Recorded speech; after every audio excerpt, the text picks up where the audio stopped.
Baik, terima kasih. Saya buka. Assalamualaikum warahmatullahi wabarakatuh. Selamat siang Bapak Dewan Juri. Selamat siang para hadirin. Oke, baik. Pada siang hari ini saya akan memaparkan sebenarnya ini inovasi itu bermula dari riset, dari penelitian yang sudah kami lakukan, di mana kami melakukannya di Sekolah Menengah Kejuruan. Sekolah Menengah Kejuruan yang ada di Kota Cirebon.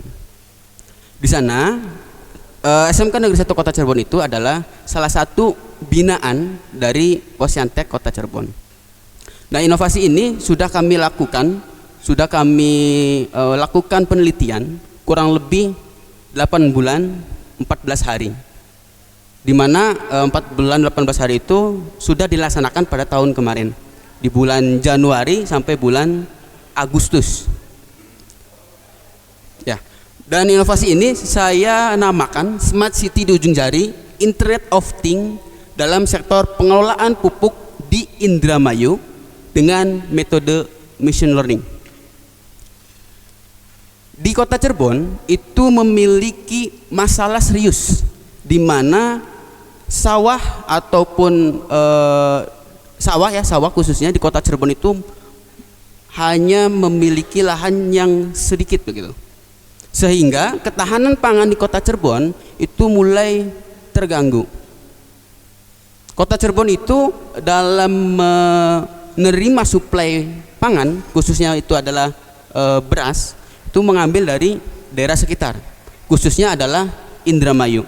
Kalau kita lihat dari data yang saya terima dari Dinas Ketahanan Pangan, Pertanian dan Perikanan di Kota Cirebon, terdapat inflasi di bulan Februari 2024. Yang artinya terjadi inflasi ini adalah month to month sebesar 0,55%. Dan berasnya dalam hal ini adalah sebesar 0,3426. Kalau dilihat secara keseluruhan di 2 tahun ini, saya ambil sampelnya di bulan Januari, Februari dan Maret, itu ada perbandingan data atau ada inflasi yang berubah di sana. Di bulan Januari 2023 sebesar 0,0145, Januari 2024 sebesar 0,0030 sampai kepada bulan Maret. Nah, ini sangat serius ya. Ini sangat serius sekali dan memang ini mesti dipecahkan khususnya di Kota Cirebon. Selanjutnya, kenapa penelitian itu diambil dari Kabupaten Indramayu? Karena kita semua tahu bahwasanya Indramayu itu memiliki luas tanah yang besar, kurang lebih 204 hektar, dan persawahan ini menjadi penyuplai bahan pangan di Indonesia dengan nilai produksi mencapai 1.700.000 ton per tahun. Kemudian pada saat kami melakukan observasi, kami menanyakan di petani-petani di Indramayu, kemudian kami melakukan literatur review, bahwasanya terdapat gap isu di sana, terdapat permasalahannya memang serius di sana. Apa itu? Kelangkaan pupuk bersubsidi dan kartu tani tidak menjamin kesediaan pupuk. Dan ini menjadi isu yang sangat besar bagi kalangan petani. Artinya pupuk bersubsidi itu tidak hilang, tetap ada, hanya saja kuotanya yang sangat terbatas. Kuotanya sangat terbatas. Kalau dilihat dari data yang kami terima di tahun 2020 dan 2021 itu terjadi perbedaan, terjadi jumlah pupuk yang diberikan atau disebar di masyarakat itu akan berbeda, timpang tindih. Pupuk SP36 di tahun 2020 sebesar 14.000 sekian. Pupuk ZA sekitar 8.700 sekian, termasuk pupuk NPK, yaitu di 51.000 sekian. Tapi di tahun 2021 itu terjadi penurunan. Kenapa ini terjadi? Karena di Indramayu kebiasaan petani itu tidak melihat dari kualitas tanahnya. Mereka asal perkiraan saja sekian hektar luasnya, selebar apa sawahnya, kemudian secara secara perhitungan itu langsung menyebarkan pupuknya tanpa melihat dasar daripada kualitas tanah tersebut. Kalau dilihat dari penelitian yang dilakukan oleh Balai Besar Penelitian dan Pengembangan Sumber Daya Lahan Pertanian di Kecamatan Cantigi, itu adalah kecamatan yang ada di Indramayu, sifat daripada tanah yang ada di Cantigi ini itu lebih kepada kembang kerut. Artinya terjadi perubahan-perubahan nilai di tanahnya itu sendiri. Nah, kalau diambil dari ini datanya, P itu tersedia dari P Bray 2 tergolong sangat rendah, yaitu di bawah 5 magnesium kilogram. Kesediaan P yang rendah ini disebabkan sebagai besar P diikat oleh Ca dan magnesium. Oleh karena itu bisa dikategorikan, bisa disimpulkan bahwasanya lahan sawah Cantigi Wetan memiliki kandungan bahan organik rendah sekitar 1,1 karbon, 1,1% karbon. Kemudian ada kadar kalsium tergolong sangat tinggi, sekitar 19,5 plus 2,5 cmol kilogram. Termasuk juga magnesiumnya tergolong sangat tinggi. Sampai kemudian kejenuhan Na di lahan persawahan Cantigi ini mencapai 26,8 plus 16,7%, melebihi ambang batas yang diperkenankan 15%. Kenapa ini terjadi? Karena tadi petani itu lebih terbiasa menyebarkan pupuknya tanpa ada dasar nilai ini. Kemudian rekomendasi pupuk, dan ini juga menjadi acuan kami dalam membuat machine learningnya, acuan kami untuk membuat bagaimana alat itu bisa memberikan rekomendasi secara otomatis, secara tepat dan secara otomatis. Menurut peraturan Menteri Pertanian nomor 40 tahun 2007 itu menyebutkan memberikan panduan tentang pemupukan P dan K untuk padi sawah dengan memperhatikan kondisi tanah. Nah, ini yang menjadi dasar kami membuat inovasi ini. Sehingga kebiasaan-kebiasaan petani itu yang tadinya hanya memberikan pakan pupuk itu hanya perkiraan semata, kita sudah coba membuat inovasi dalam bentuk alat sehingga akurasinya itu lebih pas begitu. Untuk rekomendasinya ada MPK 15-15-15, ada MPK 10-10-10, ada MPK 30-6-8. Dan ini tentu ada takaran-takaran rekomendasi.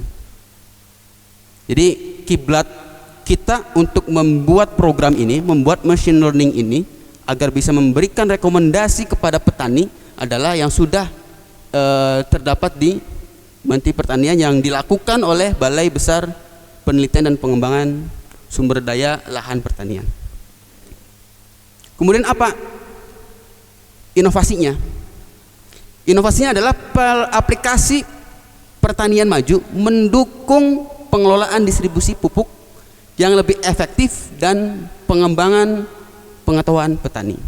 Kalau kita lihat di sini ada alat, ya, ada alat di mana alat ini ada displaynya, ada sensor NPK yang akan membaca unsur haranya, kemudian data yang dibaca oleh sensor ini akan dikirimkan melalui jaringan Internet of Things itu ke server, lalu kemudian dilakukan analisis dari server itu menggunakan metode machine learning yang kemudian dikembalikan lagi ke alat ini, sehingga pada kesimpulannya alat ini bisa memberikan rekomendasi. Ini sifatnya sudah public online, jadi di mana saja kapan saja itu bisa dilakukan. Yang pertama ada sensor unsur hara, kemudian ada ESP32 yang menghubungkan sensor itu kepada jaringan internet, ada juga Modbus sebagai protokolnya daripada sensor itu, ada LCD Next-Gen, dan terakhir ada broker dan juga server untuk machine learningnya. Adapun secara tampilan displaynya, ada dua macam display. Yang pertama di LCD Next-nya, yang kedua ada di Android. Androidnya sudah publish di Play Store, bisa di-download, namanya Scoopy IoT. Jadi data-data yang dikirimkan sensor ini kemudian dikirimkan melalui Internet of Things, diolah oleh server machine learning, baru kemudian dibalikkan lagi ke alatnya. Bisa dilihat dari Android maupun di LCD Next-nya. Kira-kira begitu alur daripada proses bagaimana data itu bisa dikirimkan dan diterima kembali. Targetnya kami berharapnya ada istilahnya, ada pandangan atau ada kesempatan gitu ya. Targetnya yang pertama tentu ada di pemerintah pusat, bila mana inovasi ini memang dinyatakan bisa bermanfaat, kurang lebih begitu. Ada di pemerintah daerah, petani di Indonesia tentunya, karena memang lokasi penelitian kita di sana. Kemudian ada pihak terkait di sektor pertanian, yang terakhir ada masyarakat umum. Alhamdulillah kita sudah mengajukan di surat pernyataan ciptaan, kita sudah mengajukan dan sudah menerima sertifikat itu di bulan November. Kalau penelitiannya sampai Agustus, kita sudah berhasil mendapatkan sertifikat di bulan November. Adapun sekarang sudah kita coba ajukan di hak paten sederhana, tapi masih proses penulisan untuk bisa submit. Kira-kira begitu untuk presentasinya, dan mungkin tolong bisa dibantu menayangkan video yang sudah kami kirimkan.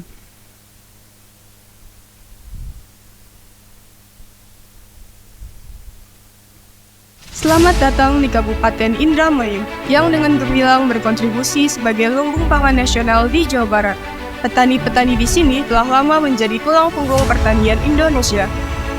Hari demi hari kami dihadapkan pada masalah yang membebani pikiran, kelangkaan pupuk bersubsidi. Ini berdampak pada hasil panen kami dan akhirnya kesejahteraan keluarga kami. Kartu tani yang seharusnya menjadi jaminan kami untuk mendapatkan pupuk bersubsidi masih belum berfungsi dengan baik.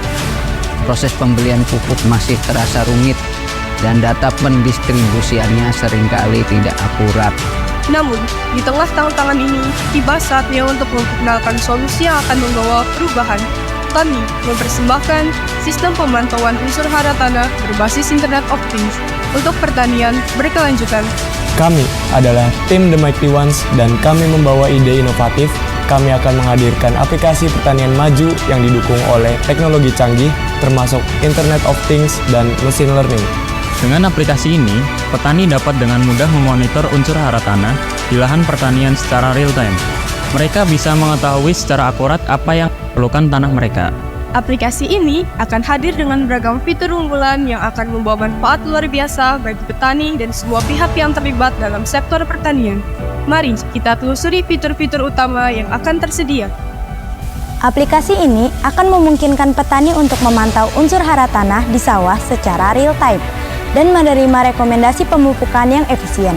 Ini akan menjadi solusi nyata dalam mengatasi kelangkaan pupuk. Selain itu, aplikasi akan memberikan rekomendasi pemupukan yang sesuai dengan keadaan tanah di lahan kami. Lebih dari itu, dalam perkembangan selanjutnya, aplikasi ini akan memberikan informasi yang akurat tentang toko pupuk yang masih tersedia berdasarkan lokasi para petani. Ini akan menjadi layanan yang sangat berharga bagi petani, memungkinkan mereka untuk mendapatkan pupuk yang sesuai dengan kebutuhan mereka. Tujuan utama aplikasi ini adalah menjaga ketahanan pangan di Kabupaten Indramayu agar tetap stabil dan berkelanjutan. Kami ingin meningkatkan kesejahteraan petani, mengurangi dampak negatif pertanian terhadap lingkungan, dan menyediakan sistem penyaluran pupuk bersubsidi yang efisien. Aplikasi ini akan memberikan manfaat bagi petani, memungkinkan mereka memantau unsur hara, dan mendapatkan rekomendasi pemupukan yang sesuai dengan kebutuhan dan tepat waktu. Meningkatkan pengetahuan petani, mengurangi dampak lingkungan, meningkatkan hasil pertanian, serta berkontribusi pada ketahanan pangan kota dan ekonomi yang lebih stabil. Tim Pupuk Cerdas siap untuk mengembangkan aplikasi ini dan berkolaborasi dengan petani di Kabupaten Indramayu. Bersama kami akan menciptakan pertanian yang lebih cerdas, efisien, dan berkelanjutan. Dan apa yang telah tim The Mighty Ones lakukan adalah langkah cerdas. Dengan memanfaatkan teknologi canggih, mereka menciptakan alat yang akan memudahkan petani dalam mengelola pertanian mereka.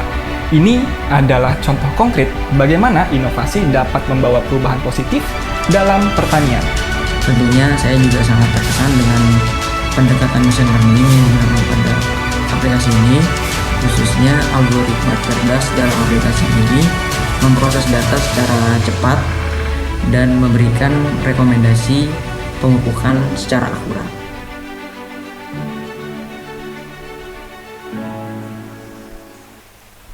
Ya, baik. Sekian. Ya. Terima kasih. Sudah selesai ya? Oke. Siapa mau tanya dulu? Oke, silakan pakai Mas. Ya. Bismillahirrahmanirrahim. Terima kasih Pak siapa maaf? Syafri. Pak Syafri ya, Pak Syafri. Semoga sukses atas inovasinya. Ada 3 kata kunci yang saya tangkap dari inovasinya ya, menggabungkan berbagai istilah atau teknologi. Yang pertama smart city, yang kedua IoT, dan yang ketiga machine learning. Betul. Ya, IoT-nya saya bisa paham sedikit ya. Nah, untuk yang smart city-nya ini saya masih belum bisa menangkap ini sisi smart city-nya di mana. Karena smart city itu yang saya pahami ya, kan itu luas ya. Bisa ke smart government, smart living, smart ekonomi dan sebagainya. Nah, ini smart city yang seperti apa, itu yang pertama. Tapi kalau memang smart city ini hanya sebagai untuk branding, sepertinya sih boleh-boleh saja. Kemudian yang kedua, machine learning-nya seperti apa ini? Hasil dari machine learning-nya seperti apa dan metodenya seperti apa? Itu. Ya, baik. Untuk smart city sebenarnya itu nama dari inovasinya. Jadi kalau dikaitkan dengan apa yang menjadi smart city di kota, saya rasa mungkin hanya sebagian terkecilnya begitu, hanya bagian terkecilnya. Entah itu di kalau government kan ke pemerintahan ya, berarti kan kalau itu di pertaniannya itu yang pertama. Kemudian IoT-nya tadi mungkin sekilas kita sudah, karena memang begini Pak, ekosistem IoT dan machine learning kita sudah ada atau sudah menggadeng perusahaan yang memang di bidang itu. Jadi servernya kita ngikut ke sana gitu loh. Ekosistemnya sudah terjaga, ekosistemnya sudah terbentuk, dan IoT itu hanya untuk mengirimkan datanya. Ya bisa dibayangkan jikalau tidak menggunakan IoT, apakah servernya dibawa ke sawah? Itu kan nggak mungkin. Jadi penggunaan IoT itu adalah untuk mengirimkan datanya, kemudian membalikan data itu. Yang ketiga, machine learningnya, dan ini menjadi output akhirnya begitulah. Dari data analisis tadi, data-data yang dikirimkan oleh server tadi, kemudian dianalisis oleh server, oleh server machine learning kan. Apa yang menjadi metodenya? Yang pertama ada regresi linear, kedua bisa pakai clustering, ketiga pakai klasifikasi. Itu datanya sangat banyak sekali. Jadi data-data set itu tentu didapatkan pada saat penelitian dari bulan Januari sampai Agustus tadi. Jadi apa yang saya tancapkan di sini muncul nilai itu bukan langsung ke hasilnya, tapi dianalisis dulu oleh server tadi. Yang tentunya terdapat dataset atau perilaku daripada tanah di sawah itu. Tentu tanah di sawah dengan tanah di perkebunan akan berbeda. Dan itu untuk inovasi ini saya baru menerapkan di persawahan karena gap isunya lebih konsen di persawahan tersebut. Ya, baik. Ya, baik, terima kasih. Satu hal lagi, jadi untuk alat seperti ini setahu saya sudah ada berbagai macam ya. Betul. Dan ada beberapa kendala. Yang pertama, akurasi pembacaan sensor pada tanah tergantung kondisi tanah. Kalau tanahnya kering, seringkali akurasi pembacaan unsur-unsur haranya tidak akurat, itu yang pertama. Kemudian yang kedua, masalah di komersialisasi juga. Betul. Jadi seperti apa pemasarannya, karena petani ini kan memang terbatas ya tingkat ekonominya, sehingga kalau untuk mempertimbangkan untuk membeli alat ini kecil kemungkinan, setahu saya seperti itu. Jadi alat-alat sendiri sudah ada dan ada kendala di sisi komersialisasinya. Ya, itu saja dari saya, terima kasih. Ya, baik Pak. Boleh menjawab tadi? Ya, untuk treatmentnya sensor ini tidak bisa dipasang pada saat tanah itu kering. Kapan pada saat digunakannya? Tentu pada saat mulainya petani itu masa tanam. Masa tanam tentu tanahnya tidak akan kering dong ya. Pasti ada unsur air dan basah gitu. Dan itu bisa dilakukan. Tapi kalau tanahnya masih kering, saya rasa akan nihil semua. Sensornya akan nihil semua. Kemudian yang kedua dari sisi komersil. Sebenarnya untuk ke rule bisnisnya itu macam-macam Pak. Saya orang bisnis. Jadi sedikit taunya begitu. Jadi alat ini banyak sekali metode-metode untuk pemasaran. Bisa juga kita jual alatnya langsung, atau memang disewakan, atau bahkan ada komuniti-komuniti yang menaungi itu semua. Secara cost harganya memang tidak lagi murah gitu ya. Tapi kalau dibandingkan dengan output hasilnya, ini ya tentu akan berbeda gitu. Sama halnya ya dengan adanya drone untuk menyemprot menyemprot pestisida dan lain sebagainya, itu sangat mahal tapi sangat membantu. Saya kira begitu. Terima kasih. Mas, saya lanjut ya. Mas Syafri ya? Syafri. Mas, saya ke awam ya Mas ya. Ini boleh tahu ya singkatan SPD, CPS. SPD saya tahu ya. Saya awam nih, CPS, CPPS supaya kita paham aja. Bisa di CPS itu sertifikat public speaking Pak. Kemudian CPPS-nya sertifikat profesional public speaking. Sertifikat. Betul.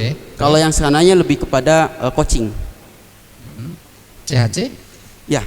C-nya yang di bawah itu coachingnya. Ada hipoterapi, coaching. Jadi intinya pendekatan kepada siswa dan lain sebagainya.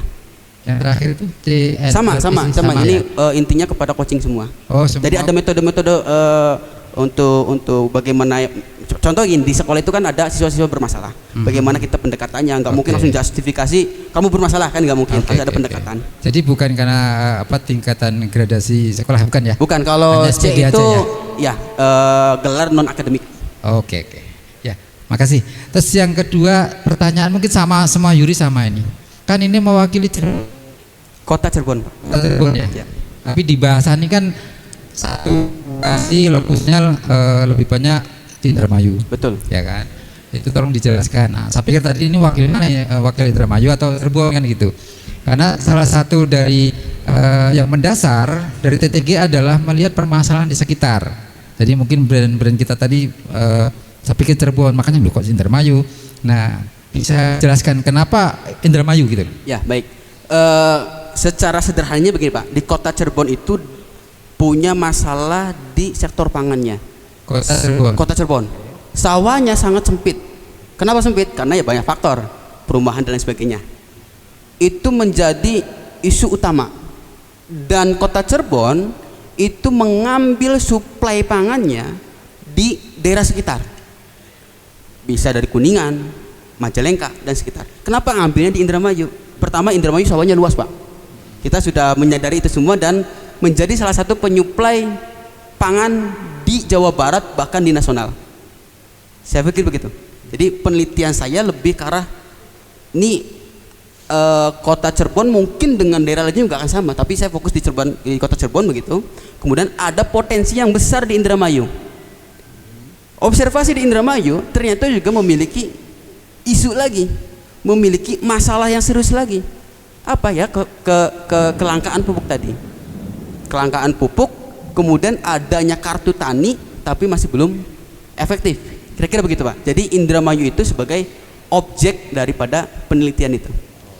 Jadi objek penelitian ini di Indramayu ya? Di Indramayu. Harapannya pada saat kestabilan pangan di Indramayu itu akan memberikan dampak ke Kota Cirebon sehingga tidak lagi kekurangan pangan. Oke. Jadi ini awal dari Smart City di ujung jari Sekupi ini mau mencoba mengcover Indramayu atau mau mencoba mengcover Cirebon? Cirebon Pak. Cirebon ya. Yang pertamanya Cirebon. Oke. Yang pertamanya Cirebon. Balik lagi yang ke tadi. Pangan di Cirebon itu bermasalah. Bukan bermasalah dalam arti tidak ada Pak ya, tapi ketidakstabilan lah ya, ketidakstabilan antara kebutuhan dengan sawah yang tersedia. Oke. Ya kita mencoba menyamakan persepsi saja. Mungkin nanti di judulnya agak dipermak ya, barang supaya kita nggak terjebak ini Indramayu atau Cirebon ya. Siap. Nah, terus ini penelitian tadi ya? Based on-nya penelitian. Based on-nya penelitian. Tapi sudah sejauh mana ini dilakukan judgement, entah produksinya atau entah kemasannya seperti apa? Baik, memang mulanya dari penelitian. Kita di SMK itu ada forum guru muda, Pak. Saya bicara dari awal dulu ya. Sebentar, ini penelitian pada saat SMA ya? Atau saya guru, Pak. Saya guru di SMK 1. Oke, saya guru di SMK 1. Ya. Guru-guru itu ada forum guru muda yang memang lebih actionnya di research and development. Sekolah, kepala sekolah memberikan surat tugas, surat keputusan surat tambahan tugas tambahan untuk menjadi bagian dari kelompok research and development. Kemudian dengan memberdayakan siswa, Pak. Di program P5 di kurikulum Merdeka itu ada namanya P5, proyek pengembangan Pancasila. Kurang lebihnya begitu. Kita mencoba untuk membawa siswa itu untuk ikut terjun di penelitian itu. Pertama itu. Kemudian di mana letak Posyanteknya? Yaitu Posyantek itu sebagai pembina atau SMK 1 itu menjadi bagian daripada Posyantek. Awalnya begitu. Selanjutnya mulailah kita melakukan penelitian-penelitian itu. Sampai mana akhirnya kita sudah melakukan judgement, kita sudah melakukan uji coba, tapi uji cobanya, pengujiannya itu masih terbatas. Artinya apa? Kita menghadirkan expertnya, kita mengambil praktisi dari CEO Nusabot, kita menghadirkan peneliti dari ITB yang memang konsennya itu di IoT dan machine learning, kemudian kita mengundang akademisi-akademisi lain. Berarti ini konsepnya baru satu atau sudah mungkin disosialisasikan atau dicoba diterapkan di tempat lain atau baru satu? Alatnya baru satu, Pak. Alatnya baru satu, sosialisasinya sudah dilakukan pada saat judgement itu, pada saat di akhir itu pengujian. Saya khawatirnya nih Bidati bisa antara inovasi sama titik unggulan. Ya. Ini aja yang saya khawatirkan ini untuk masuk ke titik unggulan masih mungkin harus perma atau perbaikan banyak hal barangkali. Mungkin itu saja yang konsen saya yang saya minta penjelasan. Bisa lanjut yang lain. Baik, terima kasih, Pak. Ya, koreksi kalau saya salah. Jadi ini kita menciptakan alat ini untuk mengukur tanah, lalu data itu secara otomatis akan diolah oleh machine learning. Betul. Lalu kembali lagi ke sini. Betul. Apa yang harus dilakukan? Betul. Oke. Berapa harga alat ini? Harga alatnya sudah tertulis di buku, Pak. Tapi saya sebutkan untuk satu case-nya itu kurang lebih 6 juta. 6 juta. Oke. Ya. Jadi begini.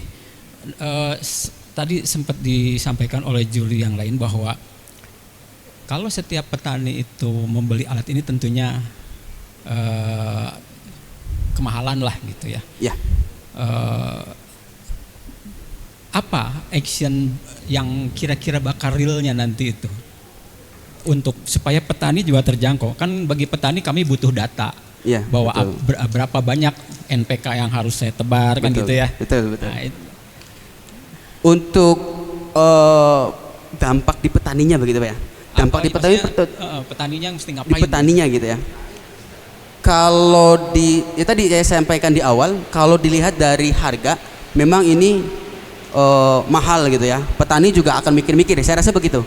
Tapi kan untuk treatment ke sana kita sudah pasti ada beberapa hal gitu ya. Kalau kita lihat dari lini bisnis, bisa dari perorangan ya, kalau memang bisa sanggup membeli ya silakan gitu. Tapi bisa dari pemerintahan atau dari community. Itu yang pertama. Kemudian dari apa yang diterima oleh petani, itu yang pertama mereka tahu bahwasanya tanah itu hidup gitu loh. Tanah itu bisa diberikan apa saja, tanah itu bisa diolah supaya subur dengan apa? Dengan parameter itu. Itu yang pertama. Kedua, kelangkaan pupuk. Kelangkaan pupuk itu akan lebih efisien. Kenapa? Yang dilakukan petani itu hanya artinya mereka tidak berdasarkan nilai, hanya menyebar gitu, sesuai dengan lahan mereka. Yang kedua begitu. Yang ketiga tentu di banyaknya pupuk itu akan berbeda, Pak. Artinya begini, Kalau petani itu disebarkan tanpa data, bisa saja 1 hektar 12 ton misalkan. Ya, saya paham itu. Maksudnya kan bagi petani, ya, yang penting dia tahu harus nyebar berapa banyak. Betul. Itu kan gitu aja gitu ya. Iya, iya. Bagaimana itu terinformasikan ke petani? Gitu. Bagaimana kebutuhan dia nyebar pupuk NPK itu sekian, itu bagaimana si petani jadi tahu gitu? Kebutuhan di sawah mereka gitu ya Pak ya? Ya tentu yang pertama dilakukan pengukuran ya Pak ya, itu sudah barang tentu. Kemudian bagaimana mereka tahu? Ya kita sudah base application, kita sudah bisa download aplikasi itu, sehingga secara tidak langsung petani itu bisa melihat nilainya. Oke, petani artinya download aplikasi. Ya, betul. Ya. Lalu bagaimana dia tahu bahwa apakah dari alat ini langsung ke ke handphonenya si petani, atau petani tahu angkanya lalu dia upload input angka lalu akan keluar hasil machine learningnya, atau seperti apa? Itu langsung Pak. Kalau di aplikasi itu treatment awalnya kita harus menentukan luasnya tanah. Iya ya. Iya. Itu tanahnya petani A. Ya. Ada juga tanah petani B. Betul. Kan bisa saja alat yang sama digunakan untuk petani A dan petani B. Ya. Lalu data yang misalnya ditancokin gitu ya, cek, maka keluarlah angka bahwa kadar tanahnya segini gitu ya. Ya. Nah, si petani apakah secara otomatis akan dapat data itu, atau dia harus input data lalu akan keluar berapa yang harus dia tebar? Langsung dapat Pak, nilainya langsung muncul, pupuknya langsung direkomendasikan. Oke, artinya di situ sudah langsung membernya si A, membernya si B gitu. Kalau ini kan si petani cuma pegang aplikasi HP. Kalau sementara itu masih real time Pak. Real time itu artinya colok dia kondisi tertentu, kondisi saat itu. Kalau tidak pakai aplikasi. Pakai aplikasi. Bagaimana alatnya di situ? Bisa dilihat di sini, bisa lihat juga di aplikasinya. Boleh lalu, saya ke depan? Iya, terus di pihak B itu ada GoID Pak, ada ID unik tiap device. Oke, maksudnya kan berarti di dalam situ ada ID. Oh iya. Gitu kan Betul. ya. Nah, itu nanti akan berhubungan dengan apa? Dengan apakah si petani itu harus punya alat itu, atau cukup sewa, atau seperti apa? Itu makanya tadi urusannya dengan sisi bisnisnya nanti. Iya. Bisnisnya itu bisnis apa? Bisnis jual beli atau bisnis sewa gitu. Kalau boleh jual beli, boleh sewa, enggak. Kita lihatnya yang optimalnya di mana? Jualan aplikasi atau jualan alat? Kalau yang sekarang ada di pemikiran saya lebih kepada services Pak. Lebih kepada layanannya. Layanan ya. Bukan alat bukan. Nah, Tapi kalau ada beberapa yang ingin memiliki, dalam artian saya mau punya nih, ya boleh gitu.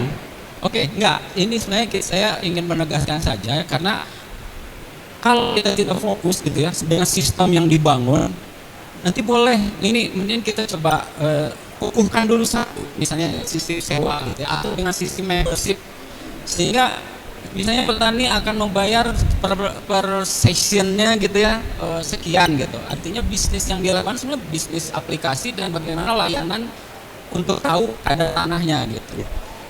Gitu ya, nggak usah lagi nantilah urusan jual beli mah nantilah gitu ya.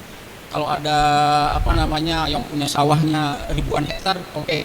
Tapi ini ketika kita akan lomba itu coba difokuskan saja gitu.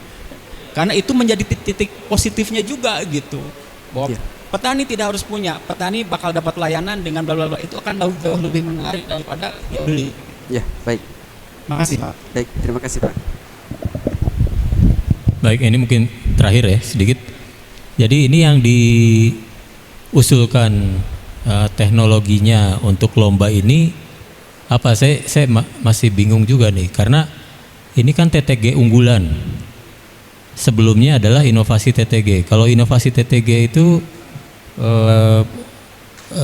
lebih fokus ke inovasinya yang belum komersil. Tapi kalau TTG unggulan itu harus sudah komersil dan atau sudah dinikmati oleh masyarakat. Nah, apakah ini teknologinya sudah dikomersilkan? atau bagaimana nih? Baik Pak, untuk layanannya itu sudah komersil Pak. Produknya juga sudah siap komersil. Sudah terjual berapa? Di mana saja? Kalau terjualnya belum, kita masih sudah siap, kita sudah artinya sudah ongoing production. Kita sudah menggandeng 2 perusahaan, artinya perusahaan itu ada untuk layanan IoT dan machine learning-nya, ada satu perusahaan lagi untuk productionnya. Artinya ini sudah bisa begitu. Hanya saja apa yang perlu kita lakukan adalah mungkin di pendekatan-pendekatannya Pak. Karena Oke, ini jadi komersilnya sudah dilakukan, komersialisasinya sudah dilakukan, tapi belum ada yang terjual gitu ya? Belum. Oke, terima kasih. Ya, baik. Ya, cukup. Siap. Terima kasih Dewan Juri, dan saya harap mungkin inovasi ini bisa tercipta karena banyak dukungan. Saya pribadi siap untuk berkolaborasi di luar forum ataupun di dalam forum untuk